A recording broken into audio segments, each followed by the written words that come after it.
Vila São Francisco e o crime do beato franciscano, segunda parte. Quebrangulo, tal como no sítio anterior.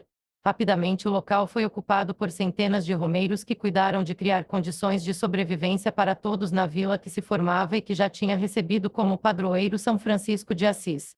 O nível de investimentos em benfeitorias foi bem maior que o de Batalha, considerando que agora estavam ocupando uma área particular, não mais sujeitos à expulsão. A escritora e professora Enaura Quixabeira Rosa e Silva, em seu estudo Utopia Cristã Nordestina, relata que na época do Beato havia uma colheita de 500 a 600 sacos de feijão, e se destacava pela limpeza das casas, a existência do orfanato e da casa dos idosos. O Beato construiu ainda a igreja e uma escola. Mesmo sabendo ser uma liderança expressiva de sua comunidade e contando com prestígio crescente pelos resultados alcançados, o Beato mantinha uma vida simples, participando ao lado dos seus seguidores dos mutirões para a construção de casas ou de plantios de roças e dando atenção a todos que o procuravam. José Maria Tenório Rocha, em Quebrangulo, Quebrangulo sempre serás. Identifica o Beato como alguém inofensivo, seu maior amor e trabalho era com o orfanato que mantinha quase 50 crianças, que gostavam demais daquele homem de batina preta. Gilvan Gomes das Neves, em sua dissertação de mestrado Beato Franciscano, Messianismo Religioso em Alagoas, cita o jornalista alagoano Audálio Dantas que o entrevistou 3 vezes, dizia que ele se acreditava um predestinado e que vivia em exaltação mística. Eu falo com os passarinhos, disse ao repórter, enquanto alimentava uma codorniz, a quem chamava carinhosamente de menininha. Na Vila São Francisco predominava o clima de solidariedade humana e os romeiros não deixavam ninguém ficar sem alimentos. Não se vendia cachaça ou fumo e até os palavrões eram reprimidos.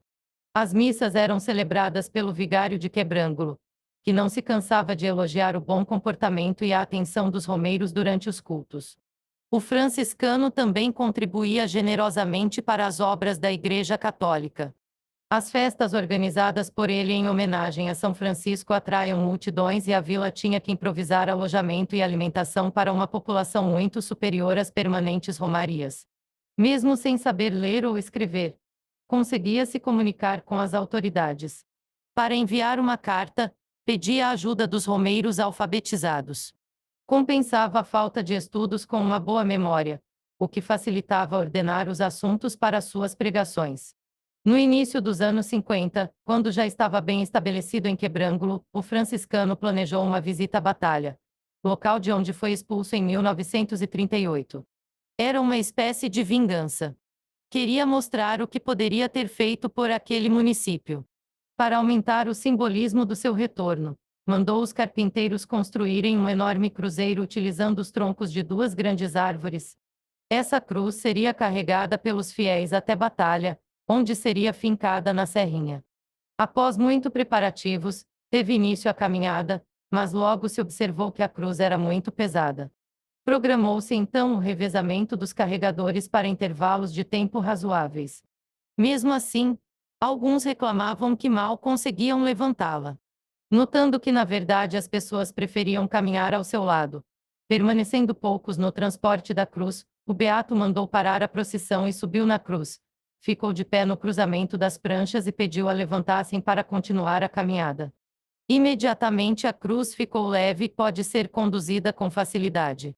Com mais carregadores que antes, o peso diminuiu para cada um dos fiéis.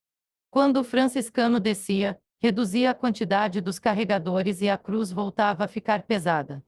Assim aconteceu o milagre da cruz do beato franciscano. O franciscano sabia da influência política que tinha entre os seus seguidores e utilizava esse poder para beneficiar a Vila São Francisco. Nas eleições para a Prefeitura de Palmeira dos Índios, em 1950, por exemplo, teve participação decisiva na vitória de Manuel Sampaio Lujuca Sampaio, sobre Humberto Mendes. Após os primeiros anos de mandato, o prefeito não deu a atenção prometida ao povoado e o beato, sentindo-se desprezado e traído pelo mandatário, se aproximou de Humberto Mendes por indicação do deputado Abrahão Moura. Esse apoio garantiria a eleição para deputado estadual de Humberto Mendes nas eleições de 3 de outubro de 1954, diminuindo as chances do filho de Juca Sampaio, Geraldo Sampaio, que tentava ocupar a vaga de Remy Maia, chamado a concorrer à Câmara dos Deputados. Como se percebe, o Beato era peça decisiva no xadrez político do agreste alagoano naqueles anos e a sua opção pelos Mendes provocou inquietação entre os políticos das famílias Sampaio e Maia.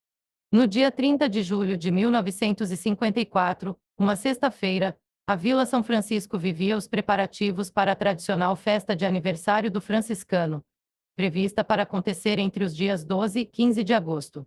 No meio da tarde, dois homens vestindo grossos capotes caminhavam pela vila fazendo perguntas sobre a vida e os costumes do beato. Haviam chegado ao povoado na noite anterior e tinham pernoitado no mato para não chamarem a atenção. Como não conheciam o franciscano, pediram a um dos moradores para apontar quem era ele? Pensando se tratar de novos seguidores, o que era muito comum acontecer, foi indicado a eles um senhor baixo e magro de terno branco. Passaram então a segui-lo e entraram logo após ele na capela de São Francisco, onde o franciscano cumprimentou aos vários fiéis e saiu. Quando na rua, o beato percebeu que uma lâmpada piscava em um poste defronte ao orfanato.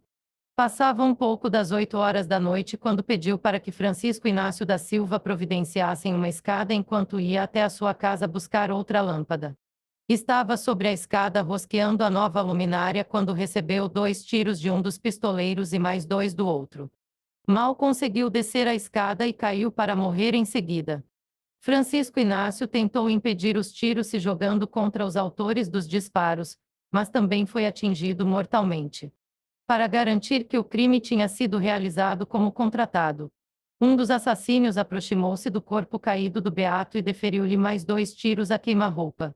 Na fuga, foram perseguidos a pé por Azarias Gracindo da Rocha e Francisco Luiz da Silva. Este último também foi atingido por um dos tiros disparados.